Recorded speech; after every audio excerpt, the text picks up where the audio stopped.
Hello everyone, Ember here, and welcome back to a new video. In this one I'd like to take a look at a bunch of new Okidogi decks from the set Shrouded Fable. So this is basically going to be the new flagship deck from the set. It's all of all the major components I would say are in the set with the exception of things like Dark Patch, but aside from that, a lot of new cards are relevant in this deck. It's good at high damage and prize manipulation with Munkidori X, which we'll look at in just a second. However, it might struggle against tank decks such as Zard and Dragapult, just because even with poison manipulation, you might struggle to reach like 330, but that's just in my opinion. So yeah, some new card translations, and basically the core of the deck is we have Munkidori, Pachurant, and Okidogi. Pachurant and Fezandipiti are more or less your support Pokemon, and they're still quite important to making the deck work, but Munkidori and Okidogi are indeed your main attackers, I guess. So Munkidori has the ability Skip a Beat that says if his Pokemon is knocked out by damage from an attack from your opponent's Pokemon, if you have Pachurant EX in play, your opponent takes one for your prize card, and then Dirty Headbutt just does 190.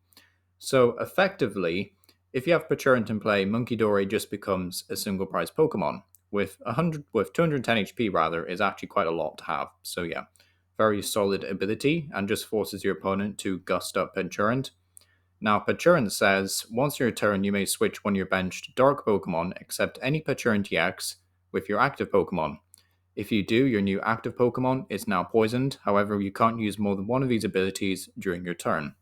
And also, the attack Irritating Burst might be useful in the late game to get a 1 KO, but typically you're just playing Pachurant for this ability. So the main component of the deck, or like the other main attacker, is this Okidogi X, which has 250 HP, so quite a lot. Does have the rather useful attack Poison Muscle, which you could exploit if you know your opponent won't be getting KO on Okidogi the following turn. But mainly here for Crazy Chain, which does 130, but if it's poisoned, this attack does 130 more damage. So 260 is a lot to be dealing for just 3 Dark Energy. And so you can use Pachurant to either inflict the poison, or you could use Janane's Secret Technique, which will also accelerate energy as well as inflicting poison. So yeah, very good cards overall. Also, Fezandipiti X just says, once your turn, if any of your Pokemon were KO'd at the end of your opponent's last turn, you may draw 3 cards. And this is basically just here to, make sure you get your supporters that you need and stuff like Dark Patch. So yeah, here for consistency, basically. There's also some new trainers which are very relevant to the deck. Night Stretcher will just allow you to chain the right Pokemon more frequently. And because you're not playing any evolution Pokemon, Night Stretcher just kind of makes a lot of sense. You're basically playing a lot of single basic Pokemon. Like you can play evolutions, like we'll see in the deck lists, but typically it's just these basic Pokemon that you're playing. So Night Stretcher makes a lot of sense and very easy to chain Pokemon. Binding Mochi will increase your poison Pokemon's damage by plus 40. So, for example, I know Munkidori is only doing 190, but say you use Pachurant to poison Munkidori, then, Binding Mochi would increase its damage by plus 40. So, just there is a nice option, but of course, they're mainly to buff up not Munkidori, sorry, Okidogi, to do 300, and then poison kicks in and you do 310. So, yeah, very scary card.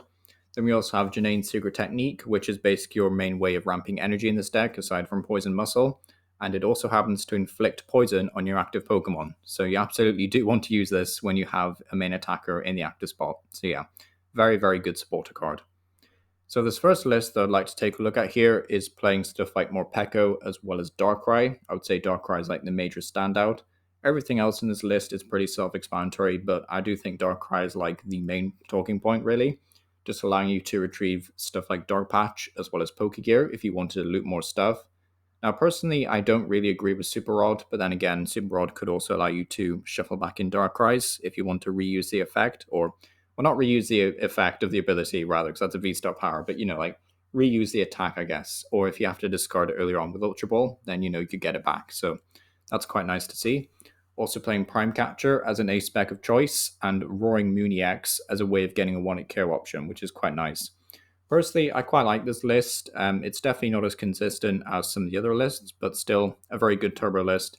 You will have to worry about energy, I think. Like, if you prize a few basic energy, then that could get really awkward. But aside from that, a very, very solid list overall.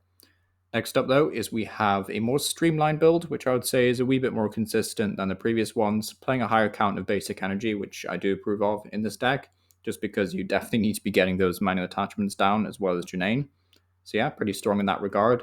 Also playing Tatsugiri. Now, Tatsugiri, of course, is here to track down Janaine, as well as any other supporters that you might want. So, like Professor's Research, which could then lead into Dark Patch, and then that would also have synergy with like Darkrai Vstar if you wanted to play it as an alternate attacker.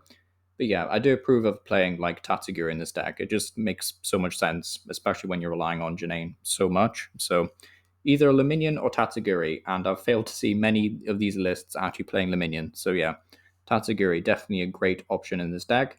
Also, interesting enough, playing the Box of Disaster A spec, which is a bit of an interesting choice, I guess, but it will find you your stadium, I believe. It also finds you supporters, so, can track down Janaine and stuff like that, tools and whatnot. So, interesting A spec nonetheless, and can be used to discard Dark Energy in order to chain Dark Patches. So, interesting option, but I would definitely still say that Prime Catcher is the best choice overall, especially since you have flexible retreat options with the, well, Morpeko, but also just mainly Peturant EX. So yeah, interesting list overall though, and I would be personally interested in trying this one out. Lastly though, we do have this list, which I know is not actually complete. There is a missing card here off the side from Bravery Charm, so you'll have to fill in the blanks, I guess, and pick your own card to add to the deck.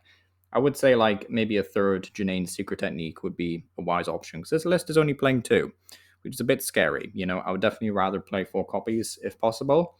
But I think the most interesting part of this list is absolutely the single prize version of Munkidori, which, if you still don't know what it does at this point, it basically just says if it has a dark energy attached to it, you can move 3 damage counters from one of your Pokemon to one of your opponent's Pokemon. And this, in some situations, will allow you to get a much bigger 1 KO on some Pokemon that are just even more tankier, as well as just finish anything off that has been damaged previously, and maybe you've missed out on a KO. So yeah, very, very strong card, and I'm surprised it's honestly not in more lists for Munkidori and stuff. So yeah, single prize Munkidori, absolutely worth being included. But yeah, thank you for watching. Let me know what you think down below of Okidogi, and Munkidori. Do you think these Pokemon will be really good in Standard? Do you think they have the potential to be the best Dark deck? And yeah, thank you for watching.